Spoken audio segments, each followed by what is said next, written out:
Okay, we'll start all over. Um, my name is Deja Deleke. Um, you are all welcome to our home. I'm the father of I have five children, three boys and two girls. David Adeleke, that you all know as Davido, is the baby of my family, is the last born. And I'm calling this press conference. This is my ever first time of addressing the press.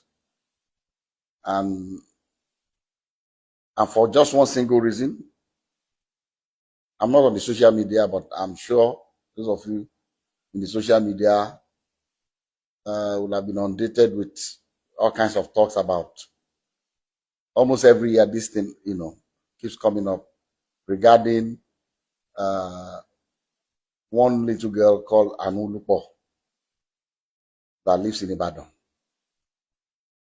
That Kemi has continually alleged that Kemi Olu lawyer has continually alleged that David is the father of the little girl. To start with, let me put it on record that I have 14 grandchildren, and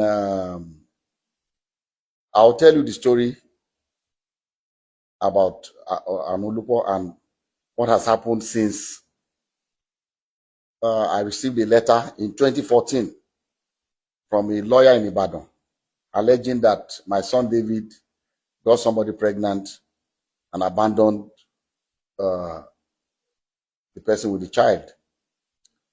And I'll tell you what the actions that I took immediately and what. But the reason why I call this press conference, is for us to address. I'm not even sure if it's legal for someone to impersonate a minor. This Kemi Olu lawyer has been after my son David for many years. Everything she says about David is always negative and negative, trying to put him in bad light, with the public. This that I'm about to read to you is what I received from the sister to Anu's mom that lives in Abuja. I'm not going to mention her name, but she's in communication with me. When this happened, she was the first, because I'm not in the social media. She saw the thing that was supposedly written by her niece, and then she sent this to me. Say, "Good afternoon, sir. So I hope your day is going well. I just saw this on a blog post. I just wanted to clarify that the account is not run by me, Ayo, or my mom. The account is run by Kemi Olunloyo, whom we have cut ties with years ago. I really do not know why she keeps posting these things, knowing fully well that we are no longer in communication. We have reached out to her several times to stop posting anything about Anu. I'm sorry if this embarrasses your family in any way." And as immediately I saw this, I called David. I said, "David, have you seen anything in the social media?" He said a lot of things that this woman has started again. And I've always told David to ignore this woman, because someone that her own son, her own biological son, has come out to the general public to say that it disowns her, she's no more her mom, she's crazy, she's that. So if her own son can say that about her, why should we bother about what she says about David? That was why I've always told David, please just ignore her, and move on with your life. So when I received this, and I have on YouTube, I've seen all kinds of things people have been saying, and I just said, look, maybe this might be a good time for me, as head of my family, to say our own side of this story. Like I said, I have 14 grandchildren. So what will one more do? Is it that I will not be able to afford to do things for her, or bring her into my family? But there's science, DNA. If you say you are my granddaughter, and the science has proven that you are my granddaughter, I will gladly accept her. So let me tell you the story of how I got to know about Anu. I received it. This is the document. I received this in the mail.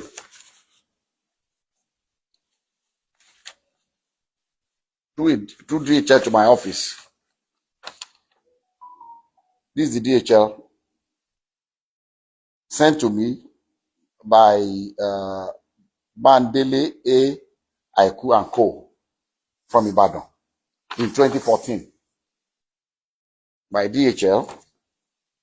And in the package, there are pictures of a little girl and pictures of David. I mean, they put David picture, with the little girl. This was maybe they took, I don't know where they cropped David's picture and put it. And this, the mother of the girl. So I received this in the mail 2014. And in that mail also, curiously, there was the birth certificate of the child. And what caught my attention was that in the record of the birth certificate, they said full name of father, Adeleke David. Full name of mother, Adeleke Ayotomide. How can she be Adeleke? So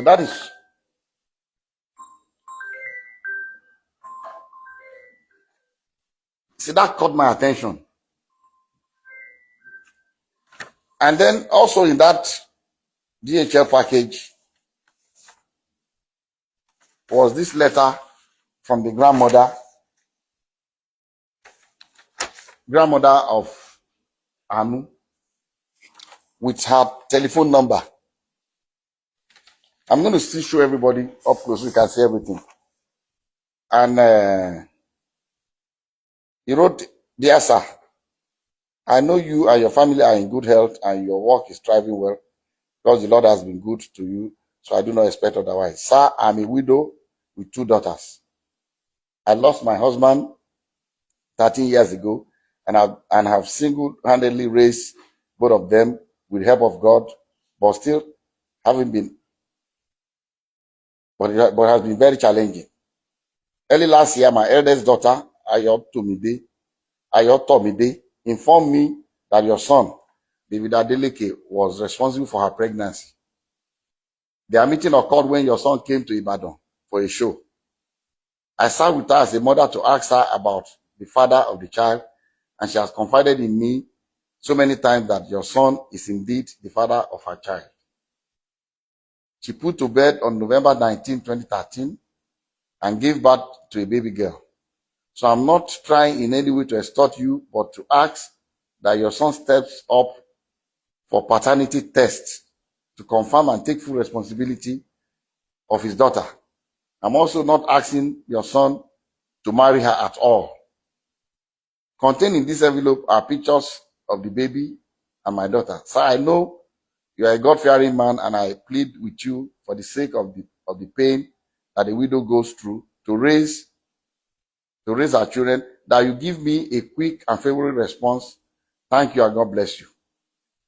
Immediately I saw this letter, even before calling David, before telling David, about this, that I called this woman and I said, "Look, I've not spoken to my son yet, but I'm going to speak to him.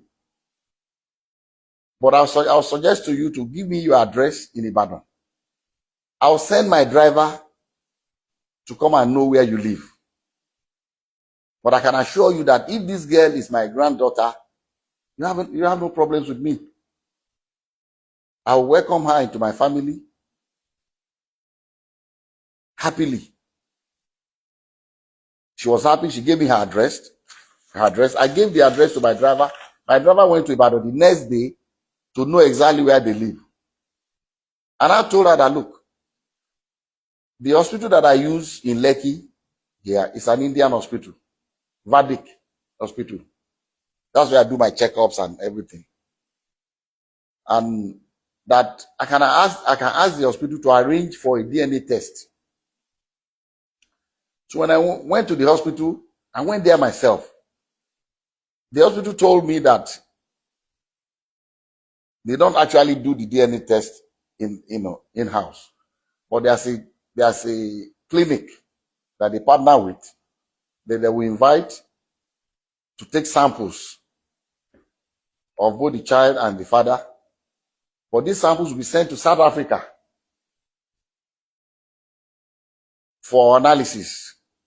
A laboratory in South Africa, because it's not done in Nigeria. I don't think they have a lab in Nigeria that can do the DNA analysis. And I said, okay. And I called her, gave her the information that anytime they are ready, I'll send my driver to pick you up from Ibadan. So on the appointed day, I sent my driver to Ibadan very early. And my driver brought the mother of the child, the grandmother, and the baby. The three of them came. And because my driver knows Vedic Hospital, they came in. They were already there before I came in with. I asked David to come here and Lati, his aide. So David, myself, and Lati went and we met them at Vedic Hospital. We went upstairs and the Indian doctor said, he will allow only David, myself, the grandma, the mother of the baby, and the child. Lati can wait. So we're all in the same room. And he told us the procedure. It was not, I've read in the social media that they were drawing blood. It was not done by blood. It was from their saliva in their mouth. So they brought the thing and swapped David's and put it in the container and sealed it. Swapped the baby's own and sealed it.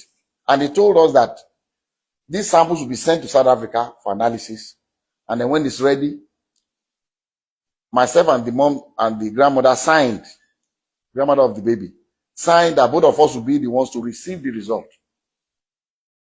So when the result was ready, I called her. They said, Madam, they said the result is out. I'll send my driver to pick you up so that both of us, because they will not give it to one person. We've already signed that both of us will see the result. So we went and they opened the result before both of us. And, I'll read to you what, and I'm still going to show it to you. I'll show you all the other ones that we did also, but I can only show it to you, but I will not allow you to copy it because of one reason. Number one, it's very dangerous for someone's DNA profile to be in the public. Dangerous for David for one reason. Somebody can use it to frame him.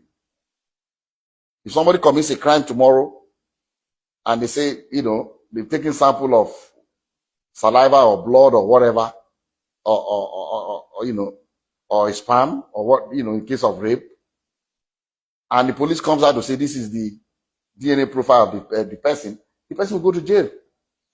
So I cannot share. I'll let you see it, but I will not allow you to copy his DNA. The portion that shows the result without the DNA profile, I'll show you can copy that. And at the same time also, I cannot legally share with you the DNA profile of that innocent little girl, Anu, because she's a minor and I don't have the permission of her parents to share her DNA. So we have to be very careful. But anyway, I'll show you the result for you to just see. And so they opened this was the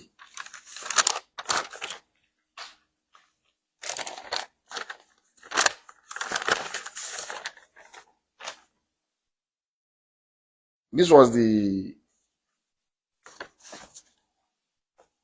first DNA. This is the original copy that I was giving one, and the grandma was giving another one.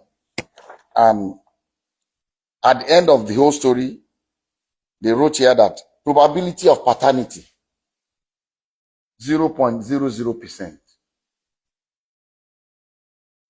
And the mom asked the lab guy that, what does this mean? He said, it means that David is not the father of this child. And she was really disappointed. She broke down. She was crying, the grandmother. And then, okay, I skipped a point. When we first got to Vadic Hospital with David, and David saw the girl, David said, Daddy, I've never seen this girl before. And what I told David, I said, look, I don't want to listen to you. Whether you've seen her before or not, all I want is this DNA test. I don't want to know the story. I don't know what happened. I don't want to know. As if this girl is our child, I'm taking her. That was settled. And David was, asked the girl, have you seen it? I said, stop, don't talk to her. So that would be, it's like you're harassing her. Don't. So the girl was very quiet. Girl, she didn't say anything. She kept quiet. So we went. So the mom was disappointed, was crying that the result was not what she expected. And I told her, I said, look, people can make mistakes. Maybe they made a mistake in the lab. Maybe there's something. What I would suggest to you is let us do 2 more tests. I'll advise that you please stay in Lagos for 1 week. I'll pay for your hotel. Since the baby is here, the mom is here, the 3 of you should stay. Find 2 more reputable places. I don't know where else. This is the only place I come that can do this DNA test in Nigeria. So that I can go there and do it before. So I gave some money to my driver. Go and get the hotel. Make sure they are comfortable. Give them some money to keep. And if you want the driver to drive around, fine.